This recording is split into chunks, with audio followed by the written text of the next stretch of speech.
Saya dengar bukan ni masjid dia kat bawah gitu. Saya dengar lah. Kat bawah mana masjid? Masjid Al-Aqsa yang sebenarnya di bawah tanah. Bawah masjid ni lah.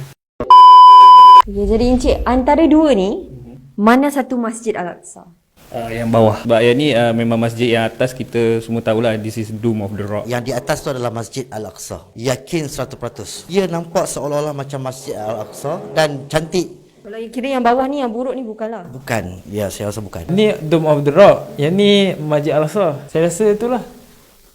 Saya yakin. Tapi dia macam orang kata macam pintu pagar macam tu lah yang saya faham lah. Pintu pagar. Saya dengar bukan ni masjid dia kat bawah gitu. Saya dengar lah. Kat bawah mana masjid? Masjid Al-Aqsa yang sebenarnya di bawah tanah. Bawah masjid ni lah. Okey, saya dah tahu. Sebab saya rasa ada tulisan Arab kat sini. So saya rasa ni adalah Masjid Al-Aqsa lah sebenarnya. Okay. So kira yakin bawah ni adalah Masjid Al-Aqsa lah? Saya yakin. Yakin? Lock 100%? Saya kunci. Yakin ke? Ya, 100% saya yakin. 100% ke atas. Memang atas? Sebab inilah kiblat pertama kita dekat Palestin. Ataupun ini yang lama dan renovate kepada yang baru. Yang bawah? Yakin 100% yang bawah? Yang bawah nampak lebih macam keadaan Palestin sekarang. Tapi yang atas kenapa bukan? Kenapa kalau tengok kenapa bukan? So kira tak cantik lah. Tak, dia cantik tapi berdasarkan keadaan-keadaan Palestin yang sekarang ni, yang keadaan yang tengah dibom, yang ada peperangan sekarang ni, nampak yang bawah ni nampak lebih dalam keadaan yang dalam ni lah. Yakin betul-betul? Atas atau bawah? Ni Dome of the Rock ni lah Al-Aqsa. Yang bawah ni adalah Masjid Al-Qibli. Masjid Qibli. Oh, salah lah ni. Oh, jadi Bududu bukan?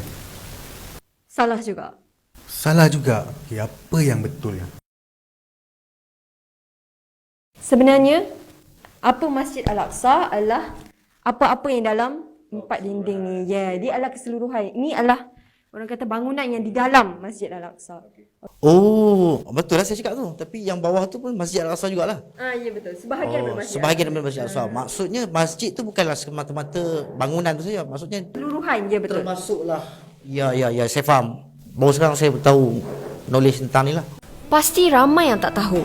Ini bukan Masjid Al-Aqsa, tapi Dome of the Rock yang menempatkan batu suci yang dikatakan tempat Rasulullah diangkat ke langit bersama malaikat Jibril. Ini pun bukan Masjid Al-Aqsa, tapi ini adalah Masjid Al-Qibli yang terletak paling hampir dengan kiblat, di mana bahagian hadapan dihalakan secara terus menuju ke arah Kaabah di Mekah, dan ramai yang confuskan ini sebagai Masjid Al-Aqsa. Masjid Al-Aqsa bukan hanya pada dua bangunan ini sahaja, tapi merangkumi segala apa yang berada di kawasannya. Seperti tembok Burak, Masjid Al-Burak, The Moroccan Gate, Musallah Marwani, perkuburan Babur Rahmah, The Golden Gate, Throne of Sulaiman dan Kubah Silsilah.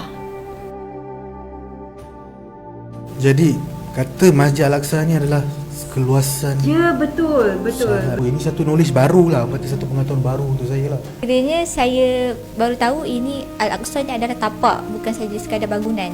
Dia macam satu kawasan. Bayangkan sebelum ni Masjid Al-Aqsa ni satu masjid je ke atau kawasan? Saya rasa macam satu masjid sebab dia orang pun macam kalau dalam social media ke pun memang dalam macam Masjid Al-Aqsa yang tu. So saya tak tahu pula sebelum ni dia sebesar inilah.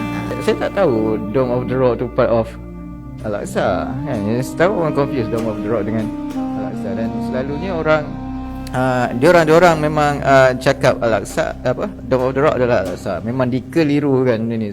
Ini saya baru tahu part of sebenarnya. Pertahankan Al-Aqsa dengan menyumbang ke saudaraku Palestin. Ayuh boikot jenama ini.